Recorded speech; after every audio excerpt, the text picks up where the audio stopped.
Welcome, ladies and gentlemen, to this episode of Tales from the Territories Recap and Reminiscing Show. Here is your host, Ronald Ray. Hello, ma'ams and sirs. This is Ronald Ray, your boy with a cornbread accent. Today I'll be talking about Vice's series Tales from the Territories. This episode covering championship wrestling from Florida. The CWF was founded by Cowboy Clarence Preston Luttrell in 1949. Eddie Graham would buy into the territory in 1961, but by 1971 he would take over completely due to some health problems from Luttrell. Florida, of course, like many territories, was part of the NWA, where Graham himself served 2 terms as president. Eddie Graham was also known to have one of the greatest minds in the business. Many bookers came under his tutelage, like Pat Patterson and Dusty Rhodes. Bill Watts told a story about Eddie Graham talking to him. "Bill, you're a college man. I'm a guy with a 5th grade education. What are you doing here?" Watts replied, "I'm here to get my PhD." On the round table, we will have Bob Root, Kevin Sullivan, which is kind of a surprise to me. It seemed like they kind of not really buried him, but on the Chris Benoit episode, but of Dark Side of the Ring. But yeah, anyway, Kevin Sullivan, Jerry Briscoe, Brian Blair, and Steve Kern. Now, in the kayfabe era of wrestling, they would do anything and everything to protect the business. They would have separate locker rooms for heels and faces. Baby faces and heels couldn't socialize with each other outside the ring or outside the arena. And as mentioned in my Memphis Tales from the Territories video, if a wrestler got in a fight with a fan and lost, that wrestler would get fired. Another thing they would do is somebody came in and told the promoter that, say like Eddie Graham or Ole and Gene Anderson, that they were tough, they can whip all the wrestlers, or came up to him and said, "Hey, I think this stuff is fake," they would invite this individual to come in for a tryout or workout and to see how fake it is. And when they worked out, they would probably face somebody like a Bob Root, who was a champion, high school wrestler. He served in the Army. He wrestled in the Army, in college, the Olympics. Name it, he did it. So he would go in and basically stretch the individual, put him in, as you see in the little video here, put him in what's called the sugar hold, and put him in other little, submission holds that sometimes you'll see like in today's MMA, and pretty much show him that he's not a fake. And they would make sure the guy left with like a broken nose, black eye, torn shoulder, broken arm, anything. Even they talked about, and I think in Hogan's book he admitted it too, that Hiro Matsuda got him in the ring, and I think according to Hogan, broke his leg. Here they said an ankle. Regardless, Hiro Matsuda hurt him, and he came back, which is another thing they would do, is take somebody who actually was wanting to be a pro wrestler, and this is just stuff I've heard from shooting reviews. They would bring him in, make him run 5 miles, 500 sit-ups, 500 Hindu squats, all in one motion, or not one, 5 miles come in, no breaks really, just sit down, do 500 sit-ups, then 500 Hindu squats. And for the ones who made it back, then they go in a ring with, like I said, somebody like Bob Root. And even if you ever read Ole Anderson's book, he talked about doing this too, where he would, I forgot how much, I want to say he charged like $1,000 or something like that, more than that, for some wannabe to come in. And once they did all that to him, they bring him in, and they rough the guy up. which is what they did with Hogan. But hey, if they kept coming back after getting hurt, they'll be like, okay, this person's not going to give up. So, this person is actually driven and really wants this. And that's kind of how they explained it, how this, back in that era, that made sure that they're tough and hopefully athletic enough to handle this and handle themselves. Um, then they would train them, and kind of a trust thing too. Make sure they're not going to their buddy and say, "Oh, look here, I'm fine. I can't." That's the reason they gave the bruises to people, to make sure they don't go to a bar and look at their buddy and say, "Ah, it was fake." See, or I'd handle that wrestler. But anyway, this is the things they would do to kind of to protect the business. Um, and yes, that young Terry Bollea, who got his ankle hurt by Hiro Matsuda, that Hulk Hogan guy, he had a good run or two in him. I guess he did okay for himself. Now, legitimately, Steve Keirn's father was a prisoner of war in both World War II and Vietnam. When he was in high school, he became friends with Mike Graham, as said here, and I think he's mentioned in his interviews too. And Eddie would kind of, take him under his wing, kind of a, substitute father type deal, and work him out and, let him work out. Then eventually would train him to become a wrestler. So that's the reason Steve Keirn always looked at Eddie Graham as like a father figure.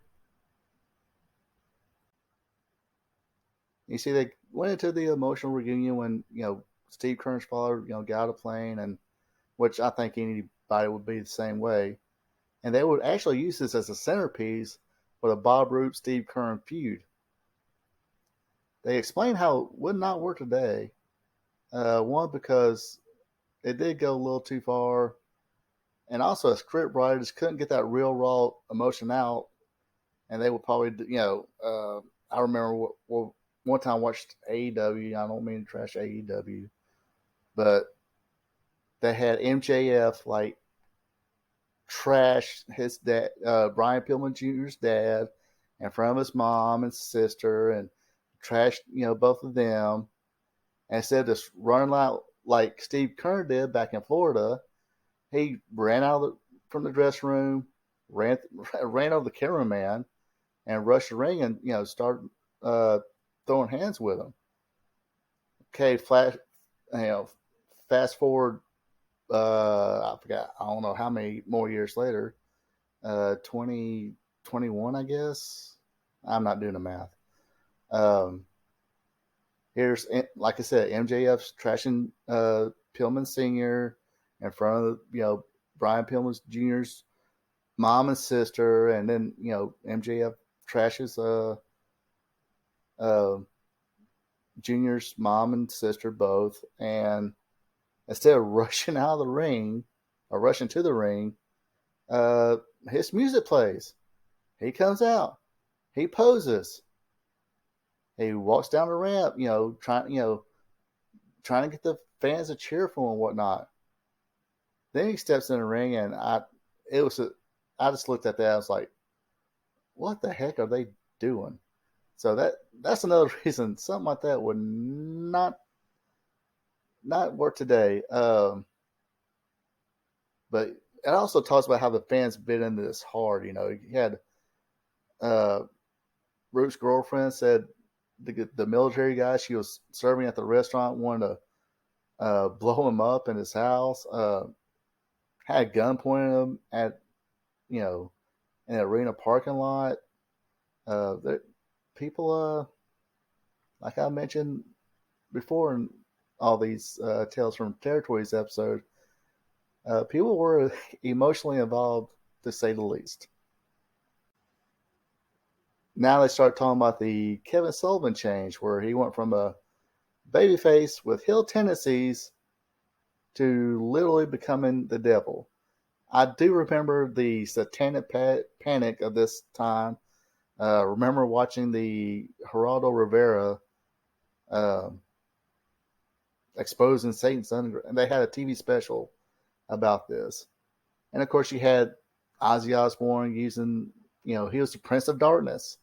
Molly Crew and Slayer used the pentagram. But this was definitely the right program for the time for a heel because, hey, who's more evil than the devil? And once he turned heel, he formed the Army of Darkness with him basically being Charles Manson.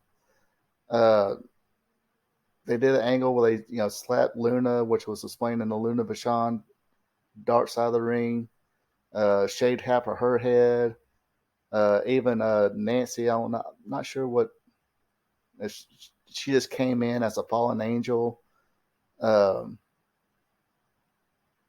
they had Bob Root come in as Mike Sin and shaved half of his hair off, and Mark Lewin, who strangely had a long career in Detroit.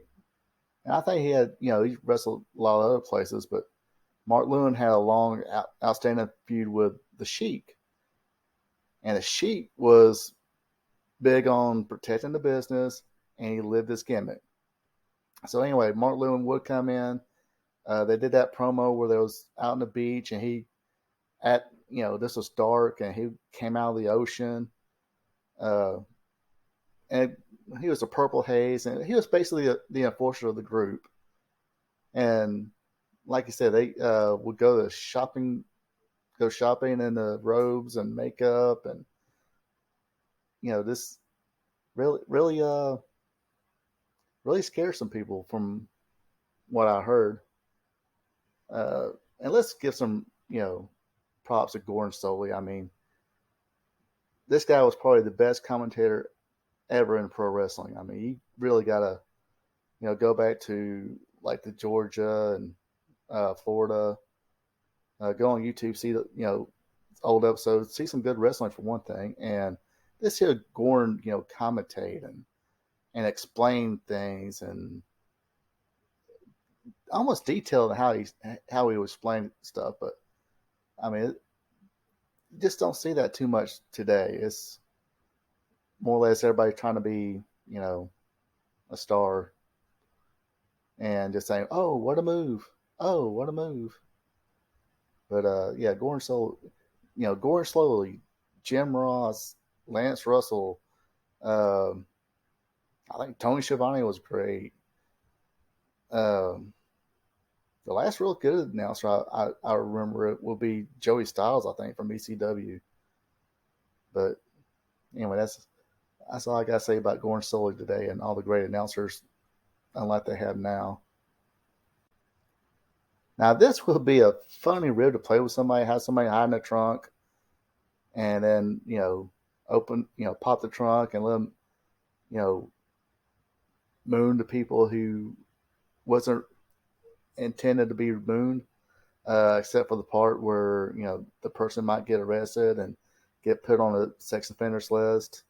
Hey, you yourself could be arrested and put on that list as well. Eddie Graham was also known for his charity work and community work.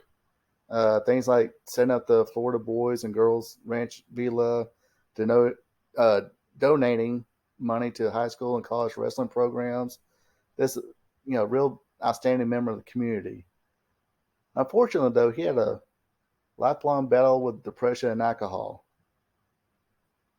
We also learned not only should you not get in the car and get drunk with a drunk driver and expect that person to drive, don't let your friends fly drunk either.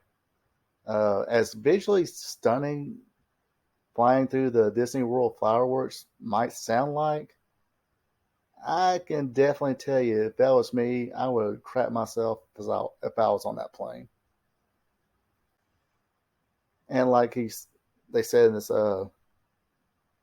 episode, like a lot of territories, this was a major problem. Talent was going to other places, namely WWF. Some of them would venture like Crockett and whatnot. But unfortunately, in January of 1985, Eddie Graham committed suicide due to personal and business problems. Um, Eventually, CWF would merge with the Crockett's, and eventually just close their doors altogether. Now, for me, didn't watch Florida wrestling here. I was sad to know that or sad to say that the Superstars wrestling program. This is one of the promotions that didn't air. Yeah, we got Puerto Rico, but not Florida. But I would read about it in magazines. This is when Barry Windham was starting to hit his prime. You read about the Wyndham's feud. Wyndham's, I mean Barry, Kendall, and Blackjack Mulligan, battling the Army of Darkness, along with the House of Humperdinck. Kevin Sullivan, who was the devil for so many years, turned babyface to help with a feud with the House of Humperdinck. Like I say, Barry was starting to hit the prime. Also read where he had, a few up and coming careers. Lex Luger started there, got trained there by Hiro Matsuda along with Ron Simmons. Then you heard a guy by the name of Bad News Allen was there, but he got trained and I think he got trained by Stu Hart. But you first read about him before he came to the WWF as Bad News Brown. But now talking about this and watching this episode, it's making me want to go on YouTube right now and check out some championship wrestling from Florida. So I'm gonna go ahead and do that, and you guys take it easy and have a good one. We here at RP Tube Vision would like to thank you for tuning in. Don't forget to like, subscribe, and share.